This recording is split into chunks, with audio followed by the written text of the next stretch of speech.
Bonjour à tous, nous sommes le lundi 15 mai, c'est la mi-mai, c'est le joli mois de mai, le joli mois de Marie. À la Vierge bénie, chantons ce chant nouveau.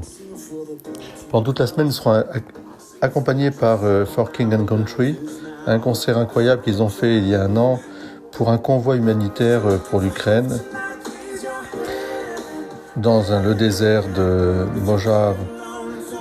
Alors je vous invite sur YouTube à regarder For King and Country, What Are We Waiting For? C'est magnifique. Une demi-heure de concert dans ce désert, de prière et de louange. Dans cette perspective, nous avons eu aujourd'hui la lecture des Actes des Apôtres, où nous voyons Paul et Barnabé arriver dans les régions de Troas. C'est magnifique. Une lecture incroyable dont je vais vous faire la grâce de pouvoir la découvrir. Avec Paul de Troas, nous avons gagné le large et filé tout droit sur l'île de Samothrace, puis le lendemain sur Néapolis et ensuite sur Philippe, qui est une des cités du premier district de Macédoine et une colonne romaine.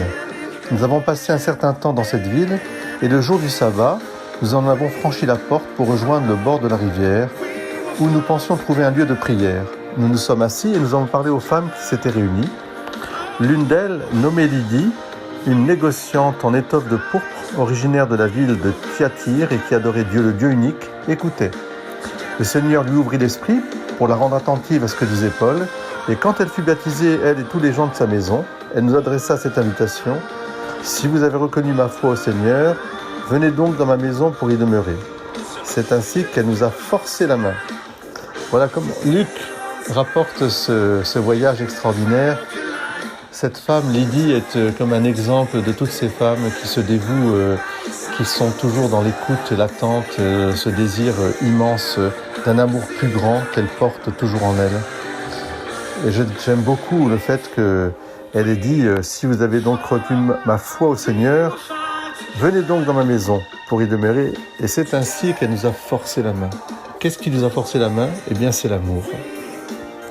Aujourd'hui, en ce lundi, je vous invite à relier votre journée et avec toutes les femmes, et en particulier la Vierge Marie, qui a toujours su dire oui à l'amour.